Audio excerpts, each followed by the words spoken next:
Amigos televidentes, muy buenos días. Nuestra primera invitada es María Fernanda Espinosa, ministra de Defensa Nacional. Con ella hablaremos de varios temas importantes vinculados justamente a esta cartera de Estado. Ministra, gracias por estar con nosotros. Hay un tema muy importante sobre el respeto a los derechos humanos al interior de las Fuerzas Armadas. ¿Qué es lo que se está haciendo en este momento justamente para apuntalar este tema? Buenos días, bienvenida. Muchas gracias. Yo diría que el Ecuador es un país pionero en este sentido y ya la Constitución en su artículo 11 establece que todas las personas son iguales y gozarán de los mismos derechos, deberes y oportunidades. Ese es el marco constitucional del 2008 en el que, por ejemplo, se ampara nuestra agenda política de la defensa del año 2011, que establece el tema de derechos humanos para los miembros de Fuerzas Armadas como un eje transversal de toda la acción del sector de la defensa. Así es que realmente yo diría que nuestras Fuerzas Armadas en eso están quizá a la vanguardia. Nosotros como institución, como Ministerio de Defensa, velamos estrictamente por el cumplimiento del artículo 160 de nuestra Constitución, que señala que las personas aspirantes a la carrera militar y policial no serán discriminadas para su ingreso. Eso quiere decir que pueden ingresar, incluso ahora, recientemente hemos presentado una política de equidad de género en Fuerzas Armadas, que la estamos aplicando de manera muy prolija, y esta política de género también establece acción afirmativa, es decir, una discriminación positiva para favorecer el ingreso de las mujeres a las Fuerzas Armadas. Y justamente en esa línea, ¿cuál ha sido el auge de las mujeres justamente para integrar las filas de las Fuerzas Armadas? Porque hasta hace algún tiempo había cierto temor por el tema del machismo, la misma discriminación. ¿Ha habido un auge mayor de mujeres? Definitivamente. Fíjese usted que hasta antes de nuestro gobierno, en el año 2007, no llegábamos a 150 mujeres que pertenecían a las filas de Fuerzas Armadas. En este momento, si bien todavía los índices son bajos, pero hemos multiplicado por 8 esa presencia. Cerca de 900 mujeres son parte de las filas de nuestras Fuerzas Armadas. Y son mujeres de arma, mujeres que se han formado profesionalmente, mujeres que ya tienen rangos intermedios en la carrera militar. ¿Cuál es el rango más alto que han obtenido las mujeres? Por ejemplo, hay que separar las mujeres de arma, es decir, las que han hecho la carrera militar desde el inicio, ¿no? Y tenemos capitanes mayores, sobre todo en la Fuerza Terrestre, y también las mujeres profesionales que han optado por la carrera militar. Y ahí quizá la Fuerza Naval es aquella que tiene un número mayor y en posiciones de más alto rango. No quiere decir que el Ecuador pues ha hecho todo lo que tenía que hacer, pero lo que hemos visto en estos años realmente ha sido, yo creo, revolucionario, esta multiplicación de la presencia femenina, pero una política vigorosa de equidad de género que la hemos presentado en este mismo año 2013. Ahora, en cuanto al respeto de derechos humanos al interior de las Fuerzas Armadas, y sobre todo en la utilización de ciertos métodos para la instrucción de los aspirantes a militares, tanto oficiales como gente de tropa, cuando se utiliza, por ejemplo, cierto lenguaje discriminatorio, ¿qué tipo de sanciones hay? Es decir, ¿qué establecen las reglas para evitar que esto se siga dando? Bueno, primero hemos hecho una cruzada de capacitación al interior de las fuerzas, ¿no? No solamente que el respeto a los derechos humanos consta en la Constitución, consta en la Agenda Política de Defensa. Nosotros hemos hecho una actualización de la Agenda Política de la Defensa en el año 2013 y ese es un tema, pero absolutamente central en nuestra política pública en materia de defensa, pero sobre todo, y tenemos las herramientas y la institucionalidad, ¿no? No solamente acá tenemos, por ejemplo, la política de género para Fuerzas Armadas, que es una suerte de manual de referencia en cada una de las unidades militares, con procesos de capacitación, con personas que se encargan de hacer un monitoreo al nivel territorial, a nivel de los territorios, ¿no? Aquí tenemos nuestra política de igualdad, un manual de protocolos en materia de derechos humanos y género, de las Fuerzas Armadas que está en pleno funcionamiento, es decir, tenemos una dirección de derechos humanos que depende directamente del despacho ministerial, y tenemos algo que es también de vanguardia en la región, es un sistema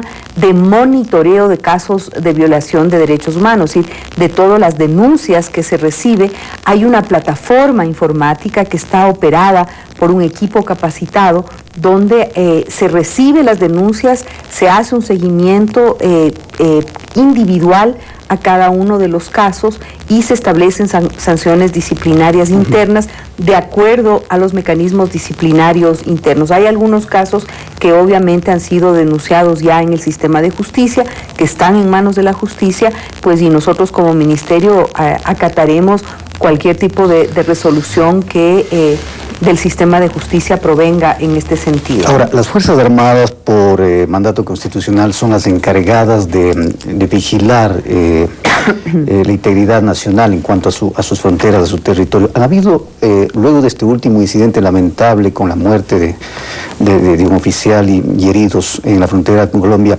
¿ha habido otros incidentes, ministra, en los últimos días? Bueno, yo diría que ha habido varios incidentes, porque ¿qué ocurre? En el momento que hay presencia de grupos irregulares en nuestra frontera, que han sido momentos episódicos de coyuntura, pero han requerido un despliegue y un accionar de nuestras fuerzas que se encuentran desplegadas en la frontera norte. Ellos han actuado de acuerdo a los protocolos. ¿Qué significa esto de los protocolos de derechos humanos? Es decir, de anunciar a los grupos irregulares que han sido identificados, que por favor se rindan, etcétera. Pero, por ejemplo, lo que ocurrió hace pocas semanas con el teniente Maldonado fue precisamente que se hace un anuncio por vía de megáfono, que han sido identificados, que se rindan, etcétera, etcétera. Pero ¿qué pasó? La respuesta al anuncio fue un armamento de grueso calibre atacando a nuestros soldados. Entonces, evidentemente hay una respuesta, están defendiendo su vida, pero también la soberanía del Ecuador. Hay una persona muerta y sí hay que señalar que hay organizaciones de derechos humanos que inmediatamente van a la frontera e incluso inculpan a la persona que ha fallecido.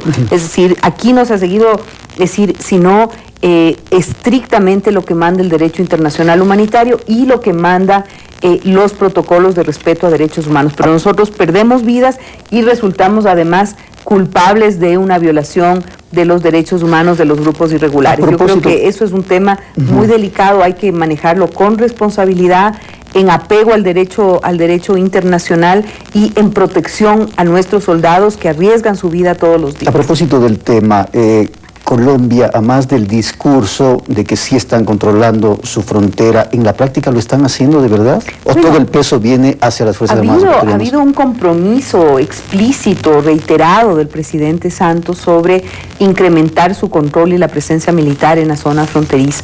Nosotros esperamos que sea así. Yo creo que eso es muy fácil de verificar. Eso se verifica mirando cuál es el nivel de presión que tienen nuestras fuerzas militares en la zona fronteriza. En estas últimas semanas, efectivamente, se ha visto una reducción, una disminución de la intensidad de actividades ilícitas y presencia ilícita en la zona fronteriza. Nosotros mantenemos, pues, como sabe la población, la opinión pública ecuatoriana, una presencia permanente, un despliegue permanente, sistema de patrullajes de 24 horas sobre 7 y un trabajo muy sacrificado de nuestros soldados. Ministra, tenemos unos pocos segundos para un tema no menos importante. Diario La Hora, hoy justamente uno de los titulares dice la selva ya se tala en el bloque 31 a propósito del tema Yasuní y habla de un control de las Fuerzas Armadas. ¿Cuál es la disposición de los militares en esta zona, diríamos, polémica? Bueno, en el Ecuador nuestras fuerzas están desplegadas en todas las zonas que son consideradas zonas de seguridad nacional, en el cordón fronterizo de los 20 kilómetros, tanto en la frontera norte, obviamente, como en la frontera sur, en proyectos que son estratégicos. Los militares están desplegados pues en las zonas donde también se encuentran nuestros proyectos estratégicos. Ahora, evidentemente, la presencia petrolera al interior del Parque Nacional Yasuní es una presencia que antecede a este gobierno, y las Fuerzas Armadas han estado participando en el control del tráfico ilícito de madera en esa zona. ¿Pero no hay ninguna prohibición o hay algún tipo de restricción para quienes quieren acceder a esa zona?